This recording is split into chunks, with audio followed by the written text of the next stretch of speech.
ሰላም እንዴት ናችሁ? ዛሬ በድጋሜ በሌላ አዲስ ቪዲዮ ተገናኝተናል። እስኪ ስለ እንግሊሽ ፎኒክስ እናወራ። እንግሊሽ ፎኒክስ ምን ማለት ነው? ለምንስ ይጠቅማል? የሚሉ ነጥቦችን እያነሳን እንማማራለን። ከዛ በፊት ግን ለዚህ ዩቲዩብ ቻናል አዲስ ከሆናችሁ ሰብስክራይብ በማድረግ የቻናሉ ቤተሰብ እንድትሆኑ ጋብዛለሁ። ቪዲዮውን ከወደዳችሁ ደግሞ ላይክ እንድታደርጉ እጠይቃለሁ። ቪዲዮ አስተማሪም ነው ብዬ ስለማስብ ለሌሎች ሼር በማድረግ እንዲማሩበት አድርጉላለሁ። እንግዲህ እንግሊሽ ፎኒክስ ምን ማለት ነው የሚለውን በተመለከተ ማርያም ዌብስተር ዲክሽነሪ ላይ ሄዳችሁ ሰርች ብታደርጉ Phonics is a method of teaching people to read and pronounce words by learning the sounds of letters, letter groups, and syllables የሚል ታገኛላችሁ። ይህ ማለት ምን ማለት ነው? የቃል ክፍሎችን ሊሆን ይችላል፣ የፊደላት ግሩፖችን ወይም ቡድኖችን ሊሆን ይችላል፣ ወይም ፊደላትን ሊሆን ይችላል። የነሱን ሳውንድ በመማር ቃላቶችን ማንበብ እንዲችሉ ወይም ደግሞ ማለት እንዲችሉ የምናስተምርበት መንገድ ነው የሚል ትርጉም ይኖረዋል። ከዚህ ጋር በተያያዘ አንድ ኢንተርናሽናል ተሞክሮ የሚያሳይ አጭር ቪዲዮ ልጋብዛችሁና ተመልሰን እንገናኛለን። Here's how I pronounce the sounds. A, B, K, D, F,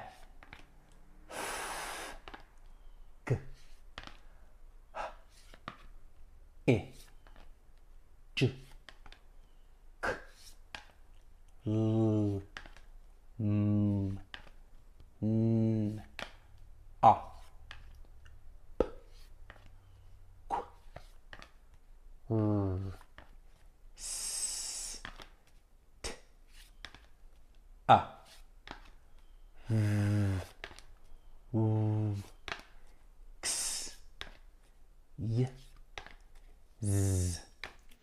እዚህ ቪዲዮ ላይ እንደተመለከታችሁት ግለሰቡ የእንግሊዘኛ ፊደላትን ፕሮናውንስ የሚያደርግበትን መንገድ ነው ሲያሳየን የነበረው።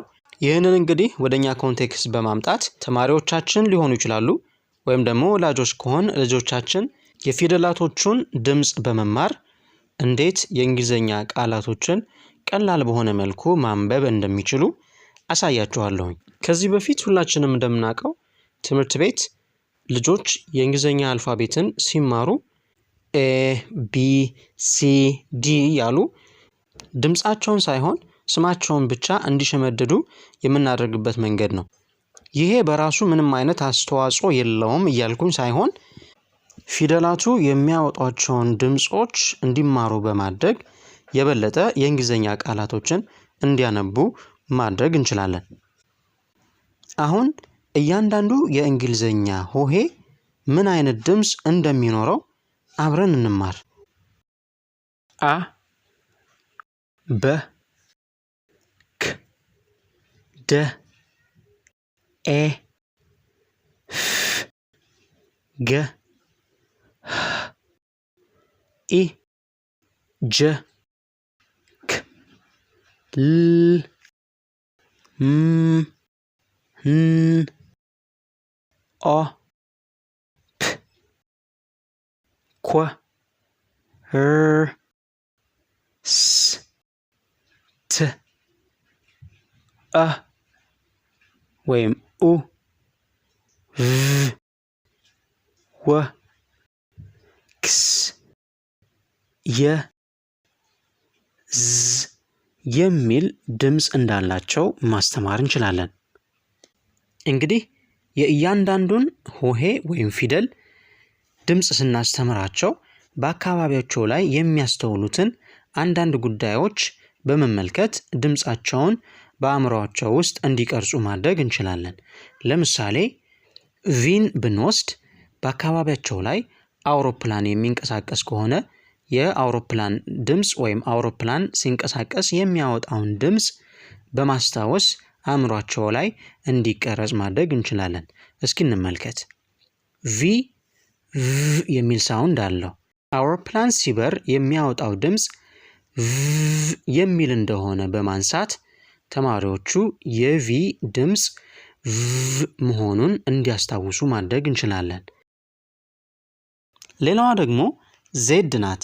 ዜድ ስትነበብ የምታወጣው ድምጽ ዝ የሚል ነው። ዝ የሚል ድምጽ የሚያወጡ እንስሳቶችን ወይም ነፍሳትን መመልከት እንችላለን። ለምሳሌ ንብን እንውሰድ። ንብ ስትንቀሳቀስ የምታወጣው ድምጽ ዝ የሚል ነው። ይህንን ንብ ስትንቀሳቀስ የምታሰማውን ድምጽ እንዲያስታውሱ በማድረግ የዜድ ድምጽ አእምሯቸው ውስጥ ተቀርጾ እንዲቀር ማድረግ እንችላለን። እናንተ ደግሞ በአካባቢያችሁ የሚገኙ እንስሳቶች ሊሆን ይችላል ወይም ሰው ሰራሽ ነገሮች የሚያወጡትን ድምጽ በመጠቀም ተማሪዎቹን ማስተማር ትችላላችሁ። በመቀጠል የእያንዳንዱን ፊደል ወይም ሆሄ ድምጽ በማገናኘት ቃላቶችን እንዴት ማንበብ እንደሚችሉ ላሳያችሁ። የሚከተሉትን ቃላቶች በመጻፍ ድምጻቸውን እንዲሉ በማድረግ እያገጣጠሙ ቃላቶቹን እንዲያነቡ ማድረግ እንችላለን። ለምሳሌ ባግ የሚለውን ቃል እንውሰድ። ባግ 3 ድምጾች አሉት። በ አ ገ የሚሉ ድምጾች አሉት። እነዚህን 3 ድምጾች በማገናኘት ባግ የሚል ሳውንድ ይሰጠናል ማለት ነው። በመቀጠል ቤድ የሚለውን ቃል እንመልከት። ቤድ አሁንም 3 ሳውንዶች አሉት። በ ኤ ድ የሚሉ ሳውንዶች አሉት። እነዚህ 3 ሳውንዶች ሲቀናጁ ቤድ የሚለውን ቃል ይሰጠናል። ሌላው ቢግ የሚል ቃል ነው። ቢግ አሁንም 3 ሳውንዶች አሉት። በ ኢ ገ የሚል ሳውንድ አለው። እነዚህን ሳውንዶች ጆይን በማድረግ ወይም ኮኔክት በማድረግ ወይም በማገናኘት ቃሉን እንዲናገሩት ማድረግ እንችላለን። ሌላኛው ዶግ የሚል ቃል ነው። ዶግ አሁንም 3 ሳውንድ አለው። ደ ኦ ገ ዶግ የሚል ሳውንድ አለው። ሌላኛው ደግሞ ከት የሚል ቃል ነው። ከት 3 ሳውንዶች ሲኖሩት ክ አ ት የሚል ሳውንድ አለው። እነዚህን 3 ሳውንዶች ወይም ድምጾች አገናኝተን ስናነበው ከት የሚል ይሰጠናል።